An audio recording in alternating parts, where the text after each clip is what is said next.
Hi guys, क्या हाल चाल है भाई? Hello, how are you? How are you doing? Hello everybody, good morning, and welcome to this. I would say the fourth session of coordination compounds, in which we would be discussing nomenclature. We have been like trying to come to this point by doing a lot of homework. Our homework was done by understanding oxidation states. Our homework was done by understanding what are ligands, what are the basic terminologies, and we are finally there where we have to be. We have come to that point where we have to discuss how do we name a coordination compound. Okay. Good morning, guys. Good morning, guys. Good morning, Akanksha, Murlidhar, Hare Krishna, Aarti, Shri Minakshi, Jyoti, Samniran, Pratik, Prabhakar, Sunny. It's lovely to see you guys over here. And so let's start today's session without any delay. I hope you have a pen and a paper ready with you. Always keep a pen and a paper ready when you are attending a class, because you might have to take some running notes, and it is very vital that you listen to every single point in today's class, because every single point is from where questions can be asked, and questions have been asked in JEE Mains, Advanced as well as NEET. Okay, every point that I'll say in today's class will be important for competitive examinations. Okay, so it is very vital, very vital. Okay, we will be discussing whatever we have to. Okay, chalo, let's start today's session. And as you all know, guys, we have been discussing the nature of ligands, the classification of ligands. So yesterday we had discussed the classification of ligands on the basis of charge. We have neutral, anionic and cationic ligands. On the basis of denticity, which is the number of atoms which try to donate electron, we have divided ligands as monodentate, bidentate, we have tridentate. Now in bidentate, En is one of the most common examples, and oxalate is also one of the most common examples. Okay, there are other bidentate ligands, but En and oxalate are the most common examples of bidentate ligands. Okay, there is a ligand known as DMG. There is a ligand known as DMG, dimethyl glyoximate. Okay, dimethyl glyoximate.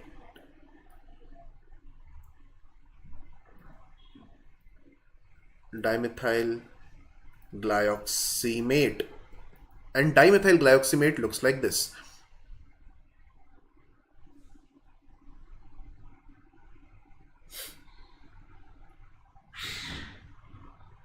Okay, dimethyl glyoximate will look like this. So CH3, C double bond N, OH, C double bond N, O minus, CH3. So the nitrogen atom over here acts as electron donor site. So this donates electron. These two nitrogen, please do remember the structure of dimethyl glyoximate. DMG is very vital. DMG is a very important ligand. Okay, and there is one another, that is glycinate. Okay, that is glycinate. So glycinate looks like this. Glycinate will GLY. Glycinate. Glycinate looks like this. NH2, C double bond O, O minus. So the donor site is this nitrogen and this oxygen. Please look at the, I'll be discussing naming today. Please note down the names of DMG or the structures of DMG and glycinate. because they will be vital when you would move forward to isomerism as well. Okay, DMG and glycinate. DMG and glycinate. I hope there is no doubt in DMG and glycinate. This is the structure of DMG and glycinate. Okay, this is the structure of DMG and glycinate. Clear? Chalo. Let's move on to the next part. Tridentate. We have one of the most common example is DIEN. DIEN is diethylene triamine. So you take two ethylene units. And if I represent it by a bond line formula, it will look like this. It will look like this: N, and there is NH2 and there is NH2. This one will donate, this one will donate, this one will donate. This is known as a DIEN unit. Okay, DIEN EN unit. Clear? DIEN unit. Understood? I hope you have understood this. There is only one ligand which will be DIEN. Now, one tridentate ligand. Tridentate ligands are generally not given to you in the examination. Examination point of view, tridentate is not that very important. From examination point of view, bidentate is more important.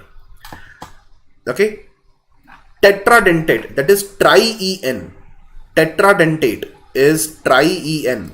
Tri-EN, if you look at tri-EN, what does it show? You have, it looks like this. You have three, remember, di-EN has 2 nitrogen atoms, di-EN has 3 nitrogen atoms, and tri-EN has 4 nitrogen atoms. Okay, so you put NH2 over here, make 2 nitrogen atoms like this, and you have your ligand ready. This is the structure of tri-EN. Okay, so tri-EN will have 4 nitrogen atoms. Understood? Tri-EN will have 4 nitrogen atoms. There should not be any confusion between tri-EN, di-EN and EN. EN has 2 nitrogen atoms. Di-EN has 3 nitrogen atoms, and tri-EN has 4 nitrogen atoms. Clear? Okay, tri-EN has 4 nitrogen atoms. Understood? So let's move ahead. The next one is pretty interesting. Pentadentate. Now, pentadentate, this ligand has been given in IIT JEE as well, advanced as well as NEET multiple times. It has come in AIMS as well. Now, you have to understand that EDTA ligand is very, very important. You should know how to draw EDTA ligand. Okay. There are so many examples without nitrogen. There is oxalate. There is dithioxalate. But the objective of knowing the ligands is to know which are the most commonly occurring ligands. Most of the commonly occurring ligands have nitrogen in them. Okay, like even in hemoglobin you have nitrogen. So most of the commonly occurring ligands have nitrogen in them if the larger ones are taken into consideration. Why can't it donate electrons? We just don't go into that direction, that why can't something donate electrons. That has come out of an experimental observation that oxygen doesn't donate. But if I were to rationalize, oxygen is more electronegative than nitrogen, then between oxygen and nitrogen, and if it has to be a bidentate ligand, then if the competition is between oxygen and nitrogen, the less electronegative element will donate.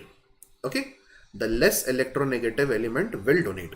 However, that is not a hard and fast rule. In many ligands, oxygen donates. In many ligands, both nitrogen as well as oxygen donates. So ethylene diamine triacetato ion. So let me just explain what is EDTA.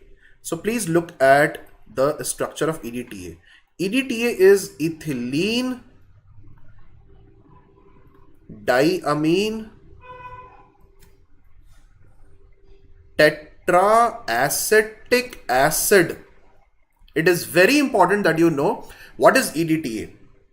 Okay. What is EDTA? Ethylene diamine tetraacetic acid. Understood? Ethylene diamine tetraacetic acid. EDTA's full form is ethylene diamine tetraacetic acid. Now, if I were to write EDTA, I will write it like this. So, you write CH2, CH2. First you write ethylene. Then you write diamine. And to each nitrogen atom, you attach a acetic acid unit. CH2COH. CH2COOH.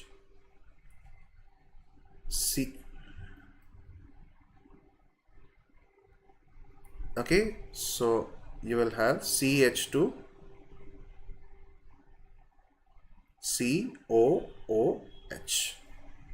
Is that clear? This is for 12th standard. Okay, is this clear? Ethylene diamine tetraacetic acid will have a structure like this. You start with ethylene and then you put 2 nitrogen atoms, and to each nitrogen atom you attach 2 acetic acid units. 2 acetic acid units. Okay, 2 acetic acid units. Now, if you remove 3H plus, okay, if you convert it to EDTA3 minus, it means you have removed 3H plus. So it means you have taken EDTA and you have removed 3H plus. Okay, you have taken EDTA and you have removed 3H plus ions. Now you write it like this: CH2, CH2, N, C double bond, sorry.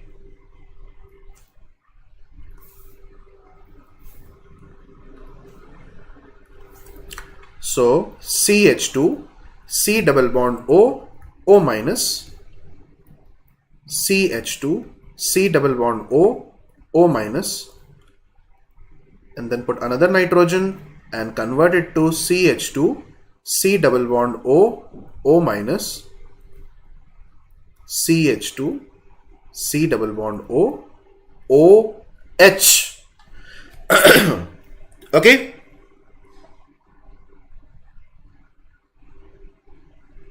Is that clear? So this is EDTA3 minus. Now, what are the donor sites in EDTA? The donor sites are nitrogen, oxygen. Let me just label it. Let me just label the donor sites. The donor sites are very important. The donor sites are these.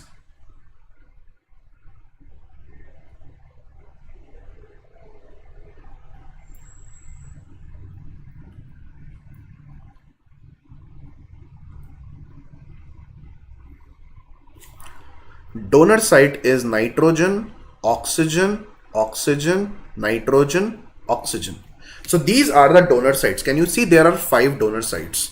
Okay, EDTA, there is, yeah, triacetato or EDTA triacetate, ethylene diamine triacetate ion, because there are 3 acetate units. If you take EDTA 4 minus, if you take EDTA 4 minus, then you will, if you take EDTA 4 minus, then you will have to ionize this oxygen as well, this OH as well. So if you take EDTA 4 minus, it will turn out to be hexadentate. Please do remember, EDTA 4 minus is hexadentate. EDTA 3 minus is pentadentate because there are 5 donor sites. If you take EDTA 4 minus, then this OH also has to lose a proton, and so it will turn out to become hexadentate. Okay, is that clear? I hope this is understood. EDTA's structure is very vital in JEE Advanced. Multiple times questions have been given on EDTA. Multiple times questions have been given on EDTA. Okay, लिख लिया सभी ने? Has everybody taken a note of this? Have everybody understood what is EDTA? What is EDTA 3? What is EDTA first? What is EDTA 3 minus? What is EDTA 4 minus? And how to draw it? How to draw it? Clear? Chalo, very nice, very nice. Let's move on to the next thing. So EDTA 3 minus, EDTA 4 minus I've already explained to you. So let's take some questions. Let's take some questions. Okay, please tell me in the chat box that what is the denticity of DMG? What is the denticity of DMG? Dimethyl glyoximate or dimethyl glyoximato. Why it is turned from glyoximate to glyoximato, we will understand this later. So let's take this question. What is the denticity of DMG? Very good, Ajita. Very good. The right answer is bidentate. The right answer is bidentate. Denticity of DMG, I just told you, DMG is this CH3N double bond, sorry,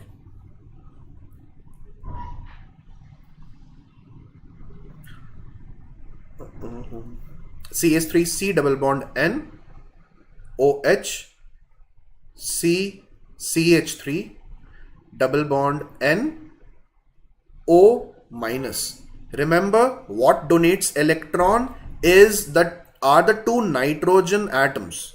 What donates electrons are the 2 nitrogen atoms. So nitrogen, these 2 nitrogen atoms donate electron. The right answer is B. Very good. The right answer is bidentate. Okay, right answer is bidentate. Chalo, let's move on to the next question. NH2 although possesses 2 lone pair of electrons for donation but does not act as a chelating ligand. Now what is the meaning of chelating ligand?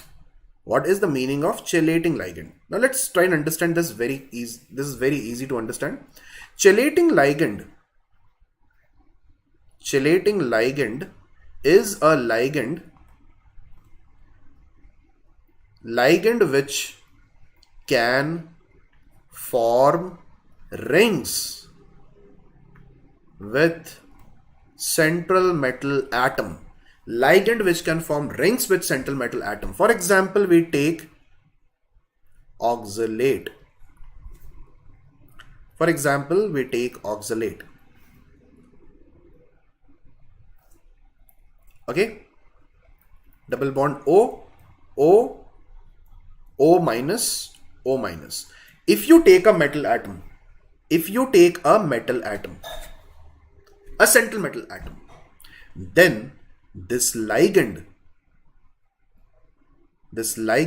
will donate electrons. And how would the electron donation look like? It will donate electrons like this. If you look carefully, it looks as if that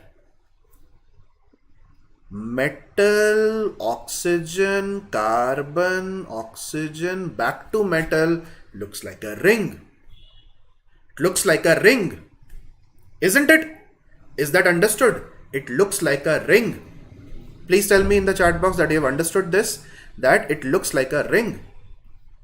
Okay? Any doubts? This looks like a ring. If you take a metal and you take oxalate and you try to bind a metal and an oxalate, metal connected to the ligand atoms will resemble a ring. Okay, will resemble a ring. However, if you take NH2 and there is a metal, there is a metal, and if you try to form a ring by using the two donor sites, very, very good, Akanksha, very nice. Three-membered ring is not stable. Three-membered ring is not stable.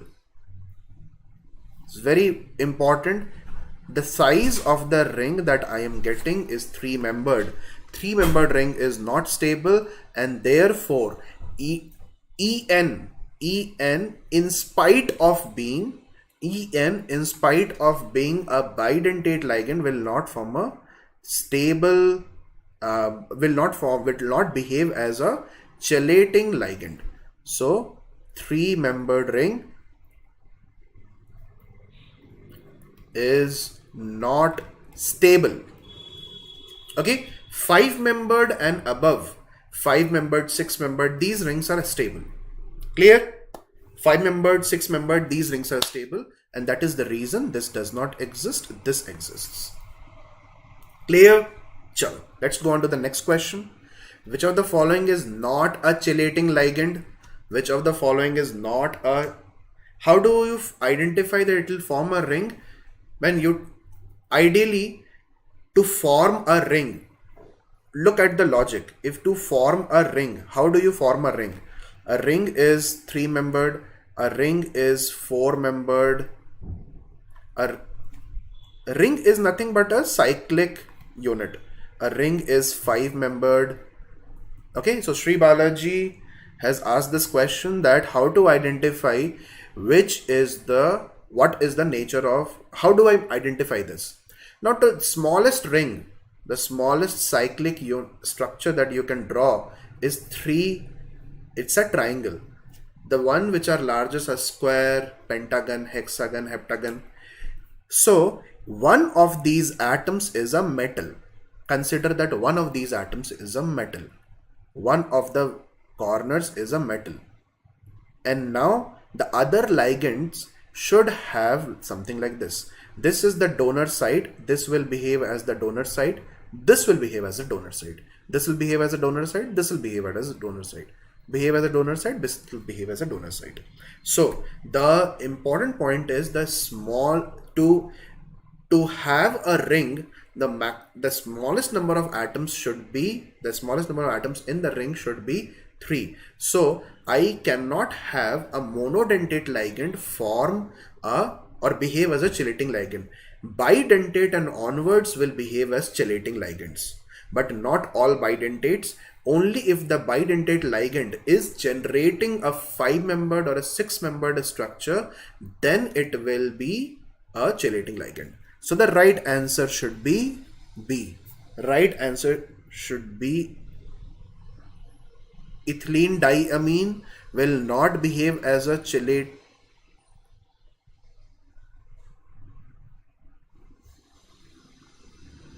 Achha, sorry, ethylene diamine. I'm very sorry. I just I made a mistake over here. Like I am just still right answer is pyridine. Right answer is pyridine because it is monodentate. Monodentate. Okay, I'm sorry. मेरे दिमाग में I'm still thinking of hydrazine NH2 NH2 because that is the question that we solved right now. Okay, answer should be D. Yeah, man, answer should be D. Okay, because it is monodentate, none of the monodentate ligands can behave as a chelating ligand. Clear? Chalo. Now, when we are now moving into something which is very, very interesting. Let's try and understand this very beautifully. Okay, let's try to understand this very beautifully. Naming of ligands. How do you name ligands? So remember, there are some very simple ground rules. Let's start with the first rule. These rules are pretty funny as well. Okay, they look to be very engaging. They look to be very interesting. So let's start with the first ligand. Okay. What is the structure of pyridine? The structure of pyridine is you draw a benzene, remove one carbon atom and put a nitrogen. That is pyridine. Draw a benzene unit, remove a carbon atom, put a nitrogen atom, that will be the structure of pyridine. Okay? Chalo. Every anionic ligand, you can see that every anionic ligand, the name ends with a O. The name ends with a O. O. O. Okay? Anionic ligand. Every anionic ligand, the name will end with a O. However, there are some simple and very subtle differences. If the name of the ligand ends with a 8, then it will be changed to 8O. If it is 8, it will be changed to 8O. Okay? So let me just summarize this part. It is very easy to understand. If the name of the ligand starts with, ends with 8, then you will change it to 8O. ATO. If it is ending with ITE, then you will change it to ETO. And if it is ending with IDE, then you will change it to EDO. Okay? 8, ATO, ETO, IDE, IDO. Everywhere. Okay? Everywhere you will have to understand that that word, the last alphabet should be O. The last alphabet should be O. So sulfate, you can see nitrate. NO3 minus, what is the name? NO3 minus is nitrate, it becomes nitrato. Carbonate, carbonato. ACAC is acetyl acetonate, it becomes acetyl acetonato. Sulfate, SO4 minus, will become sulfato. Clear? Everywhere, every anionic ligand, the name will end with the alphabet O. The only difference being, if it is ATE, it will become ATO. ITE will become ITO. IDE will become IDO. So sulfito, chlorito, hypochlorito, because their original name is sulfite. So sulfite has changed to sulfito. Chlorito, because original name is chloride. Original name is hypochlorite. Nitrite. So nitrite has changed into nitrito. Okay? Clear? Fluoride will change into florido, not florida. Okay? Fluoride will turn into florido. Cyanide will turn into cyanido. Okay? Hydroxide will turn into hydroxido. Hydroxide, IDE, cyanide. Fluoride, it has changed into IDO. Hydride will turn into hydrido. Okay? Please tell me if you have understood this. Is this understood? Please tell me in the chat box. Please tell me in the chat box that you have understood this. This is very interesting, very, very simple. You just have to remember the actual names and remember the rule set that the last alphabet has to be changed to O. Last alphabet has to be changed to O. Okay? The last alphabet has to be changed to O. IDE to IDO. Yep. Very nice. Okay? Very good. Neutral ligands do not have special names. Okay, they do not have any special endings. That means if you take a neutral ligand like water, like what you call this, H2O is called water. H2O is called water. Isn't it? Normally we call H2O as water. But we would not call H2O as water. There's a special name which is allotted. So water will change into aquafina. Okay, water will change into aqua. एक bottle आता है, drinking water is sold. I think the brand Pepsi sells it. It's just mineral water bottle as aquafina. Okay.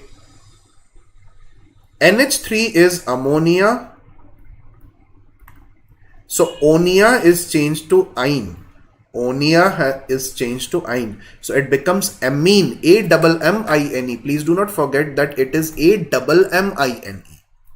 And CO is written as, rather than writing carbon monoxide, we write it as carbonyl. CO is written as carbonyl. And nitrous oxide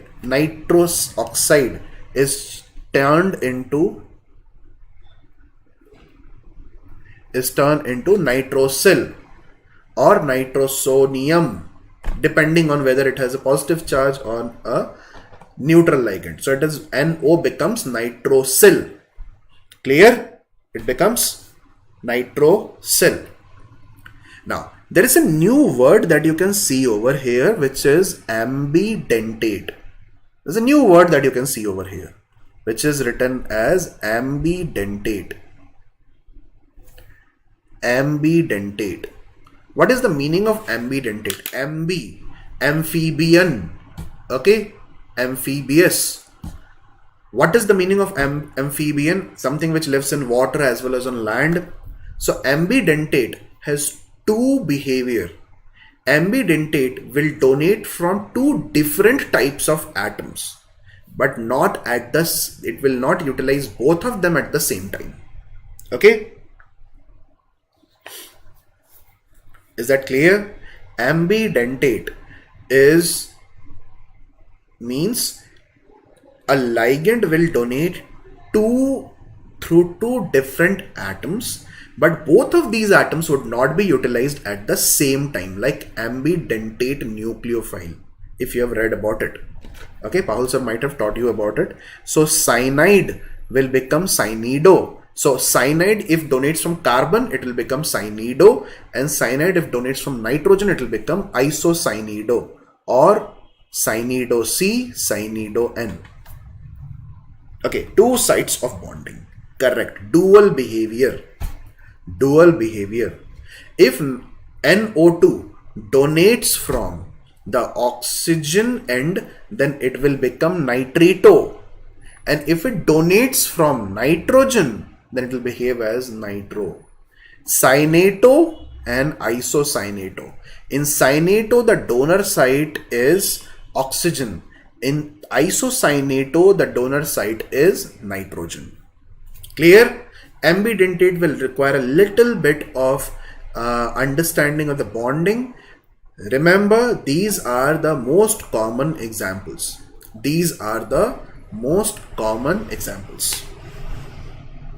Clear?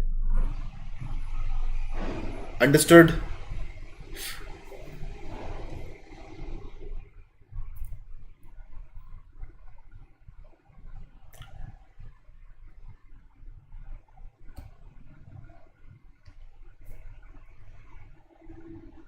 Clear? Chalo. Please tell me yes if you have understood how to name ligands. Please tell me a yes. Please tell me how to name ligands. See, these are special names. Nomenclature is devised by certain straightforward standard rules. So these standard rules we have to abide by. We cannot modulate these rules. We have to abide by these rules. Okay, we have to abide by these rules. These examples are enough for JEE. Sri Balaji is again asking this. Yes, man, these examples are enough for JEE. Don't worry about it. At least get the basics intact. Even if you are sitting for advanced, these are the commonly repeated ligands. Okay, chalo. Let's go ahead to the next part. Now, what are the rules for naming ligands? Every nomenclature set has certain ground rules, but the number of rules for naming complexes is very, very limited. Let's read each and every statement properly. Let's start with the first one. The cation is named before the anion. Okay, always try and understand. Cation is named before the anion. Is that understood? What does this first rule means? Like in sodium chloride, in sodium, like this is inorganic. In inorganic, what do we name sodium chloride as? Sodium and chlorine. Sodium is written on the left and chlorine is written on the right. Sodium sulfate, calcium carbonate. So if the entity which is written on the left is the cationic entity and it is named first, followed by the anionic entity. Clear? Okay, followed by the anionic entity. Is this understood? Is this understood? The first rule says that if we have something like NaCl, which one should I name first? I should name Na first and then I should name chlorine. So since these are inorganic compounds, I will name it in the same fashion. The entity on the left will be named first, followed by the entity on the right. And how do I identify what is left and what is right? I look for the square bracket. Entities on the right of a square brackets will be, on the left of the square brackets will be named first. Entities on the right of the square brackets will be named second. Clear? Okay? Is that understood? Is that understood? That cations will be named first, followed by the anions. Now, if there is one ligand, you do not have a problem. But if there are more than one ligands, then you will name the ligands in alphabetical order. You will name the ligands in alphabetical order. You look at the name of the ligand and write them in alphabetical order. Okay? So, suppose there is a complex MCl2Br2. Okay, Cl2Br2. Suppose this is a complex, then you will write it as dibromo dichloro. And remember, whenever you are writing the name, there should not be any gap between the name that you are writing, whatever you are writing. There should not be any gap. You will not put a gap between dibromo and dichloro. Okay, you will not put a gap between dibromo and dichloro. Also remember, why are we putting the word di? Why are we putting the word di? It is to signify this number 2. This number 2. We are trying to justify that there are 2 chlorine atoms and there are 2 bromide ions, and so 2 chloride ions and 2 bromide ions. So we can write dibromo dichloro, or we would write dibromido dichlorido. Bromo, chloro, bromido, chlorido, both of them are acceptable. Okay, is that understood? Is that understood? Clear? So ligands are named in alphabetical order. Okay, and you do not give preference to the prefixes. You do not give preference to the prefixes. The prefixes are like di, tri, tetra. So prefixes like mono, di, tri are utilized to indicate the number of kind of ligand in the coordination entity. But if the name itself includes the word di, tri, tetra, these are known as multiplicative phrases. This mono, di, tri, tetra, these are known as multiplicative phrases. If the name of the ligand itself includes di, tri, tetra, then I will write bis, tris, tetrakis. Let me just give you an example. Okay, let's look at an example. Suppose I take En. En is which ligand? En is ethylene diamine. What is En? En is ethylene diamine. En. It is ethylene. Okay, Just a moment.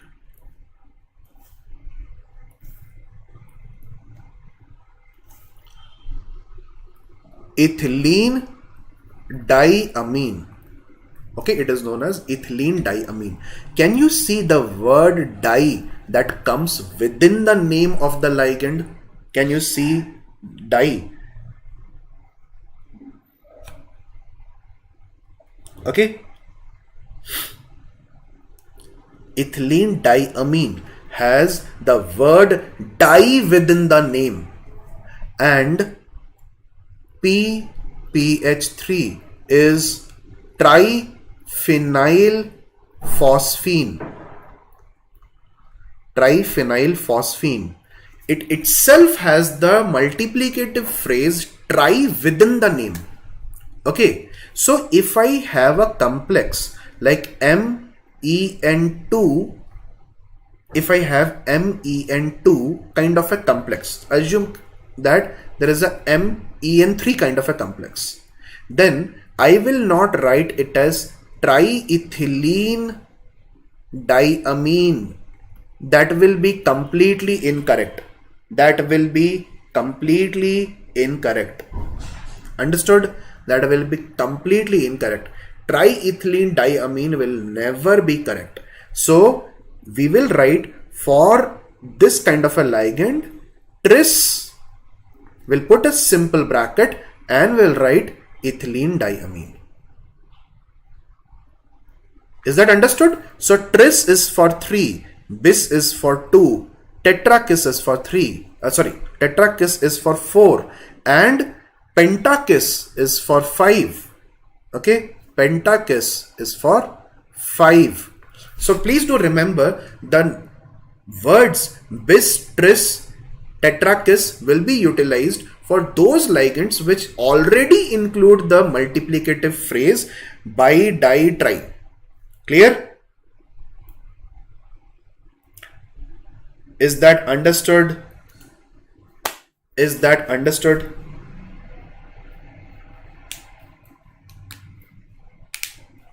Any doubts? Is that understood?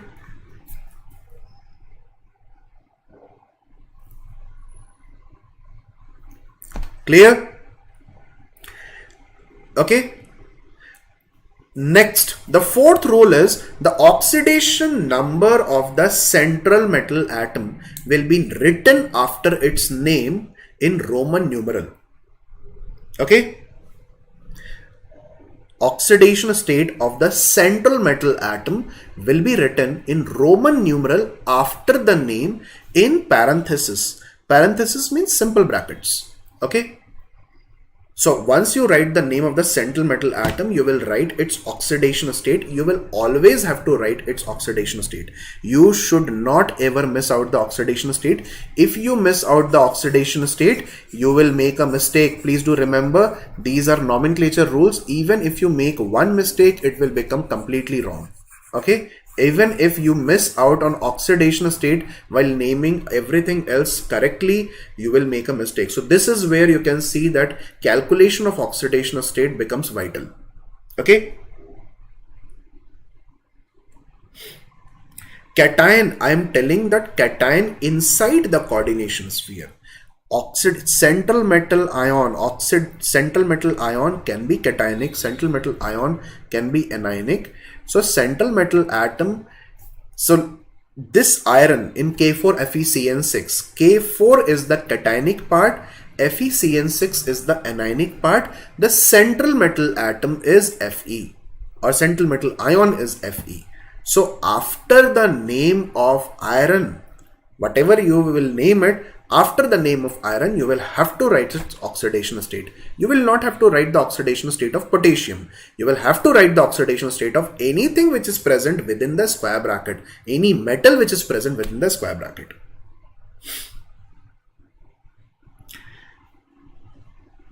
Okay. But when the complex is positive and the counter ion is negative, could happen. Like we'll take some cases now. Don't worry about it. Don't worry about it. Okay, the next part, the last rule is, remember whenever you take a complex, for example K4FeCN6, in K4FeCN6 Can you tell me what is the cationic part? The cationic part of the complex is K plus. The anionic part of the complex is FeCN6 4 minus. The cationic part is K plus. The anionic part is FeCN6 4 minus. Clear? In this case, the cationic part is CO NH3 5 Cl minus 2, and the anionic part is Cl minus, sorry, plus 2, and this is minus. The cationic part is CONH3 5 Cl, total charge plus 2, and the anionic part is this. Clear?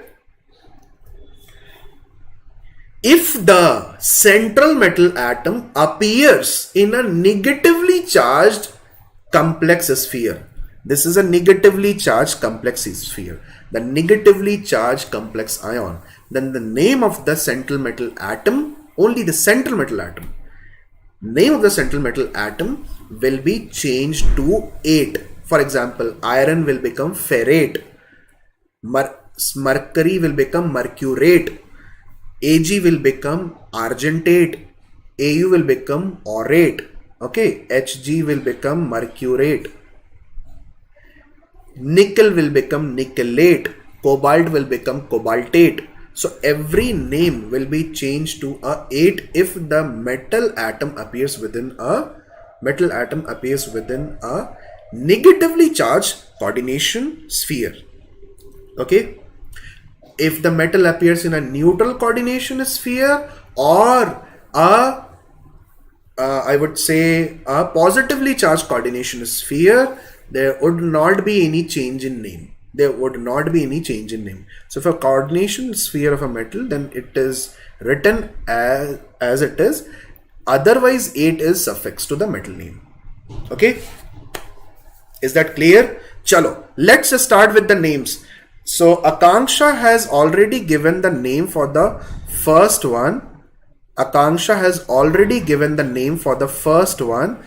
Let's see if you all guys can also start with their names. So the first one is, I will name potassium. So I will write potassium. Also another rule which is not written, please do remember that anything which is the counter ion, the number of counter ions will not be represented as di or tri. For them, multiplicative phrases are not used. So I'll name it as potassium. Now I will go for after finishing potassium, I'll go for the coordination sphere. Within the coordination sphere, okay, cyanide will be named first and then iron. First you will name ligand and then metal. Always within the coordination sphere, you will always name ligand followed by metal. So you will first name ligand. Potassium, hexa, cyano, ferrate. Why ferrate? Because it is appearing within a negatively charged coordination sphere. And 2. Potassium, hexa, cyano, ferrate. Understood? Is that clear? Chalo, let's move on to the next one. You do not see any charge on the top of it. What is the charge on cobalt? Oxalate. OX represents oxalate. Oxalate has a charge of -2. So there are 2 units of -2. So cobalt has a total charge of +4. Okay, because the total complex has 0 charge. So I will identify the oxidation state. The identification of oxidation state will involve oxalate's oxidation state to be used as -2. Okay, chalo, let's start with the second one. So there is H2O. H2O, remember, H2O is not water. H2O is aqua or aquo. AQUA or AQUO. Oxalate. aqua will come first. So I can write bis aqua, or you can write di aqua.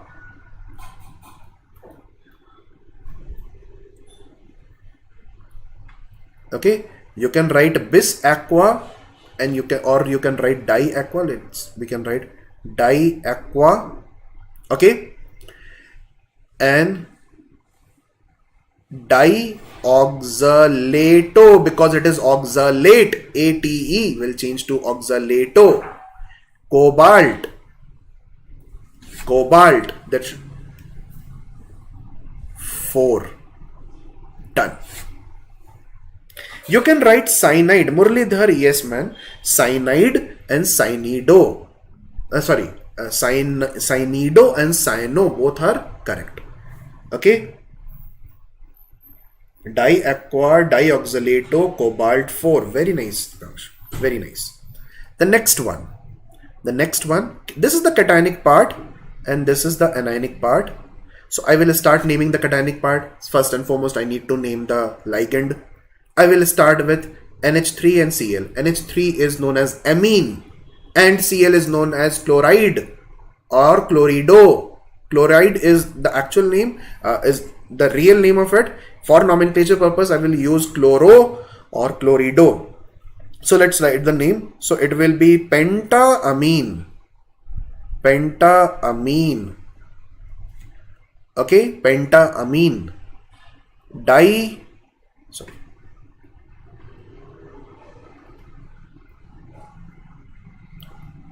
Pentaamine chlorido.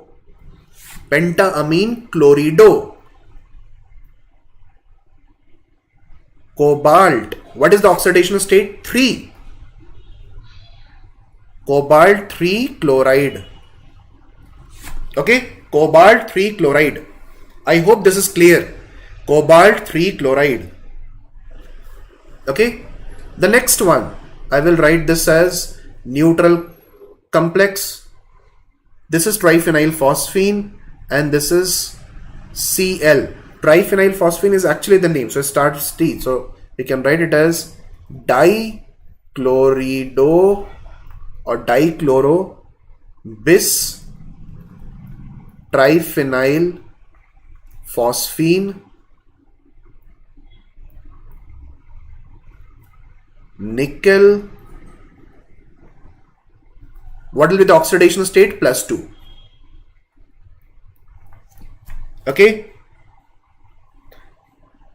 Shri Balaji, I'll have to talk to the tech team about that. Okay. We will not write dichloride because chloride has to be changed into chloro or chlorido. The name of this one is quite interesting because CuH2O6 2+. You can see that there is only a cationic part which is being shown. It is an ion which is being shown. So how would I name it? So hexa, aqua, cobalt.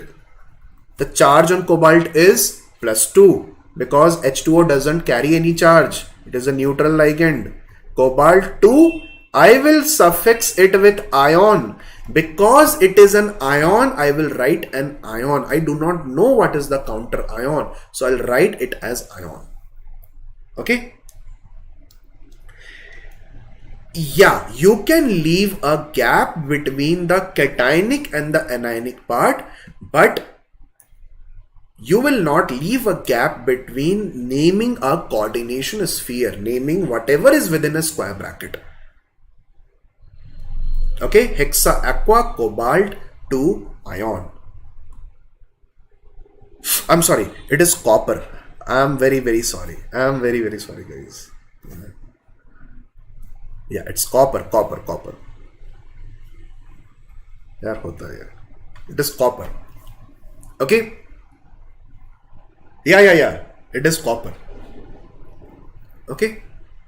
Hexa, aqua, copper, 2, ion. I was thinking about something else. So it is copper. Understood?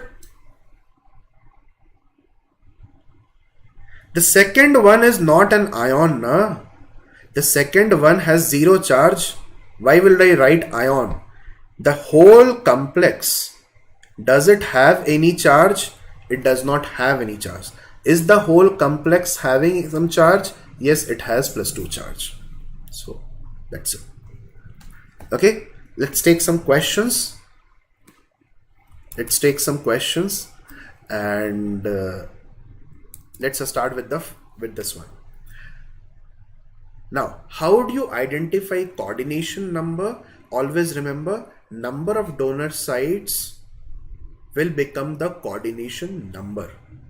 Okay, number of donor sites times how many ligands is taken. Number of ligands times donor sites will be equal to coordination number. Okay, number of donor sites times the number of ligands will become the coordination number. How many donor sites are there in C2O4? It's a bidentate, so there are 2 donor sites. And how many have we taken?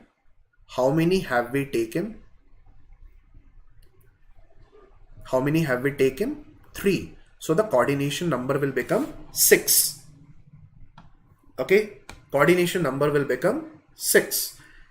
If the coordination number is 6, we have only one answer, that is B. Even then we can calculate the oxidation state. So the oxidation state is 3 times -2 plus X plus 3 will become equal to 0. So X will become +3.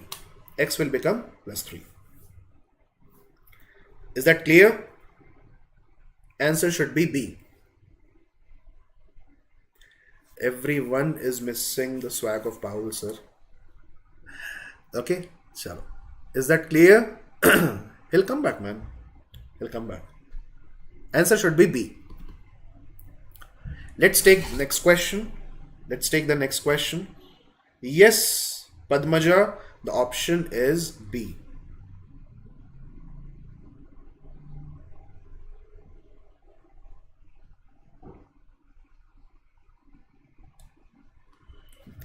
Thank you, Sri Balaji. Okay, please tell me the answer to this question. IUPAC name of this. So this is the cationic part and this is the anionic part. Okay, so we have amine, bromido, nitro, chlorido. Okay, so we start it from amine. So we have triamine. The first alphabet should be capital. Triamine. A, then B. Bromo. Third alphabet chloro, nitro, platinum. Oxidation state is this is -1, this is -1, this is -1, and this is also -1. So this should be +4. If the charge has to be balanced, this will be 4. 4 chloride. The right answer should be triamine, bromo, chloro, platinum, 4 chloride. Right answer should be C. Yep, the right answer will be C. Okay, the right answer will be C. Okay, now please take a note of this question. This question is your homework. Okay, please try to write the name of this complex. And put it as a comment. Put it in the comment section of this video. Okay, please write the answer of this complex and add it to the comment section. Okay, answer in comment section. The first 3 names I will take in the next session. Okay, I will take the name of the first 3 kids in the next session. So please answer this homework in the comment section. Okay. Understood? And please also tell where are you from? Where are you from? Answer in the comment section also your location. Okay, don't say that I'm from home. I'm from home. Okay, answer. Hello Padmaja. Okay, so IUPAC name of this, answer in the comment section with your location, and the first three names I'll take it in the next session. Okay, first three people who will answer, I'll take their names in the next session. So it's lovely to see you over here, guys. I'll have to unfortunately end the session. We'll take more questions on nomenclature in the next class, and in the next class we will discuss about effective atomic number. We'll discuss about effective atomic number. I hope you enjoyed the class today. Please don't forget to like, share and subscribe. Tell your friends to come for effective atomic number, and for the rest of inorganic chemistry as well and organic chemistry. Please do share please do hit the bell icon for getting all the notifications. Okay, chalo. Bye bye guys, have a lovely time. I hope you stay safe and keep yourself healthy. Take care.